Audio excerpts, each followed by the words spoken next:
अस्सलामु अलैकुम वरहमतुल्लाहि वबरकातुहू। मैं डॉक्टर मोहम्मद उस्मान आप तमाम हजरात की खिदमत में हाजिर हूँ। आज का हमारा टॉपिक जो है वो एसिडिटी और गैस की प्रॉब्लम को लेकर है। देखा जा रहा है कि बहुत सारे लोगों को एसिडिटी और गैस की प्रॉब्लम बहुत ज़्यादा और बहुत तेज़ी के साथ समाज में फैल रही है। देखा जा रहा है कि हर दूसरे तीसरे आदमी को गैस की प्रॉब्लम हो रही है। जो भी कुछ खा रहे हैं उसकी गैस बन जाती है और उसकी वजह से पेट चढ़ने लगता है और तरह-तरह की प्रॉब्लम्स क्रिएट होती हैं। तो इन तमाम चीज़ों को आज समझने की कोशिश करेंगे और इस वीडियो में समझेंगे कि ये किस वजह से होती है, इसके कारण क्या हैं, इसके निवारण क्या हैं, क्या हम लोगों को दवाई लेनी चाहिए, क्या हम लोगों को लाइफ़स्टाइल अपनाना चाहिए। तो वो वीडियो बहुत इंटरेस्टिंग होने वाला है और ज़्यादातर लोगों की परेशानी और जो दिक्कत है वो गैस और एसिडिटी को लेकर है। तो इसको समझते हैं कि गैस और एसिडिटी है क्या?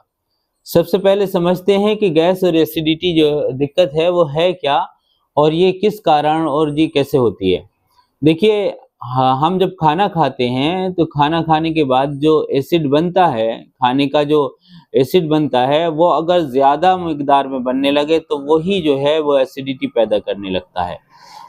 जो जिसको अम्ल बोलते हैं, एक तरह का ये एसिड होता है। अगर यही खाना सही तरह से डाइजेस्ट ना हो, ये जूस जो एसिड है अगर ज़्यादा बनने लगे या कम बनने लगे, तो इसकी वजह से एसिडिटी की प्रॉब्लम लोगों को पैदा होने लगती है। जब एसिडिटी की प्रॉब्लम पैदा होती है तो फिर गैस बनने लगती है और गैस के साथ-साथ बहुत सारी दिक्कतें पैदा होती हैं। जिस्म के अंदर ही एक तेज़ाबियत बनाने का एक ऑर्गन है जिसको हम पित्ता बोलते हैं, जो बहुत सारा ऑयल बनाता, बहुत सारा एसिड जूस बनाता है और जिससे खाना हज़म होता है। अगर वो ज़्यादा बनाने लगे या कम बनाने लगे या किसी तरह से मुतासिर हो जाए, उसका एसिड अपनी जगह पर ना पहुँचे, उस पर सूजन आ जाए, तो ये सारे एसिडिटी की प्रॉब्लम पैदा होती हैं। उसके अलावा और भी दीगर प्रॉब्लम्स की वजह से भी एसिडिटी की प्रॉब्लम्स पैदा हो सकती हैं। तो सबसे पहले समझते हैं कि इसके कारण क्या हो सकते हैं। एसिडिटी के जो कारण हैं वो क्या होते हैं? एसिडिटी के जो कारण हैं वो बहुत सारे तेज़ मसाले खाना, स्पाइसी खाने खाना, इसकी वजह से भी एसिडिटी की प्रॉब्लम पैदा होती है। आजकल देखा जा रहा है कि ट्रेंड चल रहा है कि चाउमीन, बर्गर, मोमोज़, कचौड़ी, पकौड़ी, समोसा, नाश्ते में भी समोसे रखे जा रहे हैं और चाय की बहुत ज़्यादा मिकदार लोग पी रहे हैं। चाय जो है वो सुबह शाम 2 कप आप पी लीजिए, काफ़ी हो जाएँगे, लेकिन 7-7, 8-8 कप, 15-15 कप लोगों को चाय पीते हुए मैं देखता हूँ, तो मुझे हैरत होती है। बहुत ज़्यादा चाय नोशी आपकी सेहत को तबाह और बर्बाद कर सकती है। अब आ जाते हैं कि अगर आप पानी कम पीते हैं और पानी कम पीने की वजह से भी आपको गैस और एसिडिटी की प्रॉब्लम पैदा हो सकती है। पानी की अपनी मिकदार पूरी कीजिए, तकरीबन 4 से 5 लीटर पानी जो है एक सेहतमंद आदमी को पीना चाहिए। तो 4 से 5 लीटर पानी पर अपने आप को लेकर आइए। एक दिन में नहीं बढ़ाइए पानी, रफ्ता-रफ्ता कर इस्तेमाल बढ़ाइए और 4 से 5 लीटर आप पानी पीते रहेंगे तो आप सेहतमंद रहेंगे। नेक्स्ट जो चीज़ आती है वो देखते हैं कि हम धूम्रपान वगैरह या स्मोकिंग अगर आप करते हैं तो ये भी आपको गैस एसिडिटी की प्रॉब्लम पैदा करती है। बहुत ज़्यादा सिगरेट नोशी, तंबाकू नोशी या फिर गुटखे वगैरह का सेवन अगर आप कर रहे हैं तो आपको सावधान हो जाने की ज़रूरत है कि आपको गैस और एसिडिटी की प्रॉब्लम फेस करनी पड़ सकती है। अक्सर देखा जाता है कि वो लोग जो है वो गुटखा खाते हैं और उसको थूक देते हैं। आपके मुँह के अंदर जो लार है वो आपके खाने को डाइजेस्ट करने के लिए बहुत बेहतरीन चीज़ है, जिसको आप घड़ी-घड़ी थूकते रहते हैं। अगर आप तंबाकू खाते हैं, कोई किसी तरह का गुटखा खाते हैं, कोई भी चीज़ खाते हैं, उसमें जो लार आप थूक रहे हैं, वो सोने से भी ज़्यादा कीमती है। अगर आपको मालूम हो जाए कि इसकी क्या कीमत है, तो आप उसको सोने के भाव खरीदने के लिए भी तैयार हो जाएँगे। आपके खाने को, आपकी सेहत को तंदुरुस्त रखने के लिए उस लार का जो मुँह के अंदर बनता है लुआब, उसका बहुत अहम किरदार है। तो इसलिए बहुत ध्यान रखिए कि अपनी लाइफ़स्टाइल को, अपने खान-पान को दुरुस्त करिए और सँभाल कर अपनी ज़िंदगी को गुज़ारिए। किसी भी तरह का कोई गलत खाना, गलत चीज़ों का सेवन मत करिए। मैं अक्सर देखता हूँ और मैंने तकाबुल भी किया है कि देसी घी और गुटखे में क्या फ़र्क है। मैं अक्सर देखता हूँ और ज़िक्र करता हूँ अपने जो मेरे पास लोग आते हैं, मैं उनको बताता हूँ कि आप एक पलड़े के अंदर देसी घी रख लीजिए और एक पलड़े के अंदर आप गुटखा या कोई भी किसी तरह का जो आप तंबाकू यूज़ करते हैं वो रख लीजिए। देसी घी सस्ता है, आप लोगों को हैरत होगी। गुटखा महँगा है। एक चीज़ अमृत है, एक चीज़ ज़हर है। जो चीज़ ज़हर खाने के बाद अपनी सेहत को तबाह और बर्बाद कर रहे हैं, तो मैं उनसे कहूँगा कि आप देसी घी खाइए, आप अमृत खाइए। तो एसिडिटी और गैस से अगर बचना है तो ये तमाम तर तंबाकू नोशी, सिगरेट नोशी, शराब नोशी, रातों को देर तक जागना, इसको बंद करिए और अपनी सेहत का अगर ख्याल रखना है आपको तो अपना लाइफ़स्टाइल को दुरुस्त कीजिए। अब आ जाते हैं नेक्स्ट, अगर आप लोग पानी कम पीते हैं तो पानी की मिकदार भी आप लोगों को बढ़ानी चाहिए। और नेक्स्ट है कि आपको पेट में कब्ज़ नहीं होने देना है। किसी भी तरह से अगर आपको पेट में कब्ज़ हो गया, कब्ज़ जो है कॉन्स्टिपेशन 1000 बीमारियों की जड़ है। तो इस कब्ज़ को दूर करिए। किसी भी तरह की खाने पीने की चीज़ों से अपने पेट को साफ करिए। दवाई का इस्तेमाल मत करिए। मैं फिर आपसे कहूँगा कि कोई भी इस तरह की दवाई जो आप कब्ज़ के लिए ले रहे हैं, वो आपकी आंतों को मफ़लूज़ कर सकती है, आपकी आंतों को पैरालाइज़ कर सकती है। तो ध्यान रखिए, कोई भी दवाई पेट को साफ करने की इस तरह की नहीं लीजिए जिससे आपकी आंतें आदी हो जाएँ कि अगर वो फिर आप ना खाएँ तो आपका पेट साफ ना हो। तो इसलिए बहुत ध्यान रखिए, खाने-पीने में आपके किचन के अंदर, आपके घर में ऐसी चीज़ें मौजूद हैं जो आपके पेट को साफ कर सकती हैं। अगर आपका पेट साफ रहेगा, आपको गैस, एसिडिटी की प्रॉब्लम नहीं होगी और आपको लाइफ में फेस भी नहीं करनी पड़ेगी। तो ये सारी चीज़ें जो हैं, ये तो इसके कारण हैं, इन कारणों से हम गैस और एसिडिटी की प्रॉब्लम पैदा होती है। अब आ जाते हैं कि इसके सिम्पटम क्या ज़ाहिर होते हैं। अगर किसी को गैस और एसिडिटी की प्रॉब्लम पैदा होने लगे तो इसके सिम्पटम क्या होते हैं? तो सिम्पटम होते हैं कि पेट में जलन महसूस होती है, सीने के ऊपर जलन महसूस होती है। आपने कुछ खाया और आपको एसिडिटी की डकारें आने लगेंगी, जलन की डकारें आने लगेंगी और आपके सीने पर ऐसे लगेगा जैसे किस कदर की मिर्चें जो हैं वो आपने इस्तेमाल की हैं, खाई हैं। उसके अलावा खट्टी डकारें आना, सूखी डकारें आना या किसी भी तरह की अगर डकारें आती हैं तब भी वो गैस और एसिडिटी और अल्सर की प्रॉब्लम ज़ाहिर करती हैं। तो सावधान हो जाइए कि आपका पेट जो है वो हो सकता है गैस्ट्रिक हो रहा हो। उसके अलावा जी का मिचलाना, उल्टी सा मन होना, भूख का ना लगना और खाने को देखकर भूख का भाग जाना, ये भी एसिडिटी की अलामत है। और ये सारी चीज़ें अगर आपको महसूस हो रही हैं तो समझिए कि आपको गैस्ट्रिक प्रॉब्लम पैदा होने वाली है। उसके अलावा खाना खाने के कुछ देर के बाद, 10 मिनट के, आधे घंटे के या 2 घंटे के बाद अगर आपका पेट फूल जाता है, आपका पेट चढ़ जाता है, आपका पेट बड़ा हो जाता है, तो समझिए कि आपको गैस्ट्रिक प्रॉब्लम पैदा होने लगी है।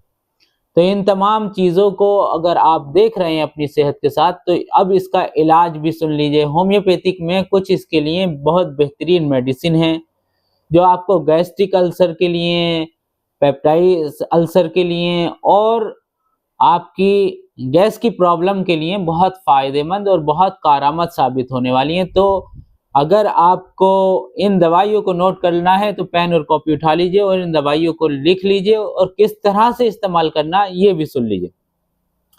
गैस्ट्रिक प्रॉब्लम के लिए सबसे बेहतरीन दवाई जो ज़्यादातर होम्योपैथ इस्तेमाल कराते हैं, नक्स वोमिका है।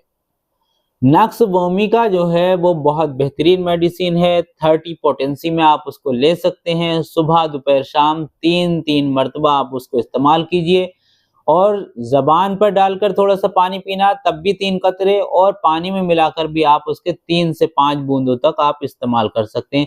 सुबह को खाली पेट लीजिए, दोपहर को खाना खाने से पहले लीजिए और रात को भी खाना खाने से पहले नक्स वोमिका इस्तेमाल कर लीजिए। आपको बहुत फ़ायदा होगा। गैस्ट्रिक प्रॉब्लम में, एसिडिटी के लिए आपके लिए बहुत वरदान साबित होगी। दूसरी एक दवाई आती है एसाफोटेडा। हींग का कदीम जमाने से हिकमत में, यूनानी तिब मेडिसिन में बहुत ज्यादा इस्तेमाल होता है। होम्योपैथिक में भी हींग से एक दवाई बनाई गई है जिसको एसाफोटिडा बोलते हैं। एसाफोटिडा 200 पोटेंसी में आप रात को सोते टाइम एक खुराक ले लीजिए, आपकी गैस को छूमंतर कर देगी ये दवाई, बहुत फायदेमंद साबित होगी। आप एसाफोटिडा की 5 बूंदे आधे कप पानी में मिलाकर रात को सोते टाइम पी लीजिए, आपका पेट फूलना बंद हो जाएगा, आपकी गैस्ट्रिक प्रॉब्लम दूर हो जाएंगी, आपकी गैस बननी तकरीबन 90% तक कम हो जाएगी चंद दिनों में। उसके अलावा कुछ दवाइयां आती हैं जो आपके अंदर जो वीकनेस पैदा हो रही है, एसिडिटी पैदा हो रही है, एक कॉम्बिनेशन है जो हम अक्सर मरीजों को बनाकर चलाते हैं, हम अपने क्लाइंट्स को देते हैं, तो उसको नोट कर लीजिए। ये बहुत अच्छा फार्मूला है, इसको अगर आप इस्तेमाल करेंगे तो इससे बहुत फायदा, बहुत लाभ आपको मिलेगा। इसमें 3 दवाइयां हैं, 3 दवाइयों का एक कॉम्बिनेशन बना लीजिए। ये सर से लेकर पैर तक अगर गैस्ट्रिक प्रॉब्लम किसी भी तरह से पैदा हो रही है उसको दूर कर देगा। उसके अलावा गैस्ट्रिक प्रॉब्लम की वजह से जो जो प्रॉब्लम पैदा हो रही है उनको भी दूर करेगा, और ये ताकत का खजाना भी है, इससे जिस्म के अंदर नई ताकत पैदा होगी। और इसके अंदर एक ऐसी मेडिसिन भी मौजूद है जिसको हम लाइकोपोडियम बोलते हैं, जो कायाकल्प करने के काम में आती है। तो सबसे पहली दवाई है कार्बोवेज, कार्बो वेजिटेबल भी बोलते हैं इसको, कार्बोवेज 30 पोटेंसी में ले लीजिए। उसके बाद दूसरी मेडिसिन आती है चाइना, चाइना को भी 30 पोटेंसी में ले लीजिए। तीसरी मेडिसिन है लाइकोपोडियम, लाइकोपोडियम को भी आप 30 पोटेंसी में ले लीजिए। तीनों दवाइयां जर्मन की ले लीजिए, एसबीएल कंपनी की या अदरवाइज किसी भी कंपनी की, बराबर मिकदार में लेनी है। अगर आपको 10 ml लेनी है तो 10 ml लीजिए, आपको 30 ml लेनी है तो 30 ml लाकर और एक बड़ी बोतल के अंदर तीनों को एक साथ मिक्स कर लीजिए। सुबह को नाश्ते के बाद, दोपहर को खाने के बाद, रात को खाने के बाद 5-5 बूंदे इस्तेमाल कीजिए। गैस और एसिडिटी से हमेशा के लिए छुटकारा पा लीजिए। उसके अलावा ये और 2 मेडिसिन आपको पीने के लिए बता रहा हूं जो लिक्विड और मदर टिंचर फॉर्म में आती हैं, आप इसको इस्तेमाल कीजिए। इसके लिए जो है आपको लेना है एक चैलिडोनियम मदर टिंचर और एक आता है क्रेटागस ऑक्सीफोलियम मदर टिंचर।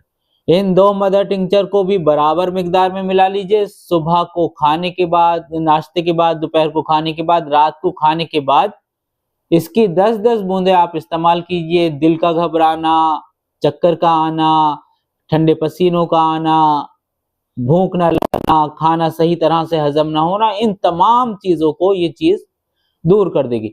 आज देखा जा रहा है कि गैस के मरीज बहुत ज्यादा हो रहे हैं और गैस्ट्रिक दवाइयां खा रहे हैं। अपने आप को गैस्ट्रिक दवाइयों से बचाइए, वरना जिंदगी भर आदी हो जाएंगे आप, और जिंदगी भर गैस की दवाइयां खाएंगे, आपकी दवाइयां नहीं छूटेंगी। इलाज उसे कहते हैं जिससे आपकी दवाई छूट जाए। 4 महीने, 6 महीने, 1 साल दवाई खाने के बाद अगर आपकी दवाई छूट जाती है तो वो इलाज है। जिंदगी भर के लिए कोई दवाई अगर आपको आपकी गांठ में बांध दी जाती है तो वो उसको इलाज मत समझिए, अच्छी तरह समझ लीजिए। तो अब आ जाते हैं कि इसमें परहेज क्या करना है।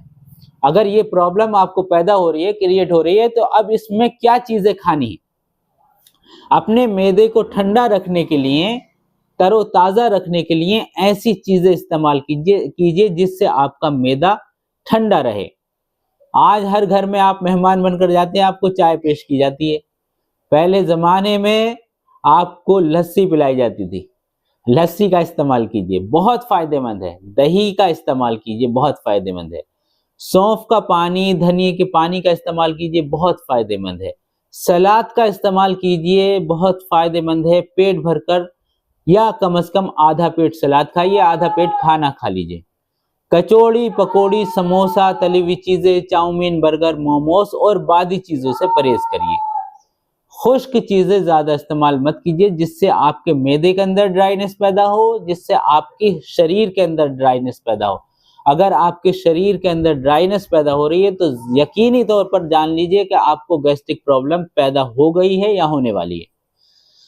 तो अगर आपके बालों के अंदर भी खुश्की पैदा हो रही है, आपके शरीर के अंदर, आपकी स्किन के ऊपर अगर सफेद सफेद खुश्की पैदा हो रही है, तो समझिए कि आपके जिस्म के जो अंदरूनी ऑर्गन हैं उसमें ड्राइनेस पैदा हो रही है, उसके लिए ठंडी चीजें इस्तेमाल कीजिए। खीरा बहुत फायदेमंद है, खीरा खाइए।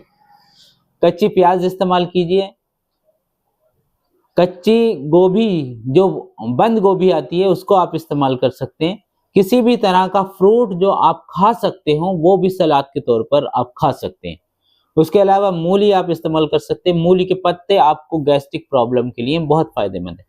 इन तमाम दवाइयों से फायदा उठाइए। उसके अलावा अगर आपको भूख नहीं लगती है और आपको बहुत ज्यादा गैस और एसिडिटी की प्रॉब्लम रहती है, तो एक बहुत छोटा सा नुस्खा, मूली के बीज पंसार स्टोर से लेकर आ जाइए। मूली के बीजों को अच्छी तरह से मिक्सी में कूट पीस लीजिए और 1 चम्मच सुबह को नाश्ते के बाद और 1 चम्मच रात को खाने के बाद इस्तेमाल करेंगे तो आपकी गैस, एसिडिटी और बहुत सारी प्रॉब्लम दूर हो जाएंगी। वजन बढ़ जाएगा। भूख लगनी, जो आपको बहुत ज्यादा भूख नहीं लगती है, मिकदार के अंदर भूख लगने लगेगी। इन तमाम दवाइयों से, इस वीडियो से फायदा उठाइए। जो आपके दोस्त, अहबाब, आपके यार, रिश्तेदार इन परेशानियों से जूझ रहे हैं, इन परेशानियों के साथ दो चार हैं, उन तमाम हजरात को इस वीडियो को सदका जारिया कर शेयर कीजिए। अल्लाह हाफिज। बहुत शुक्रिया।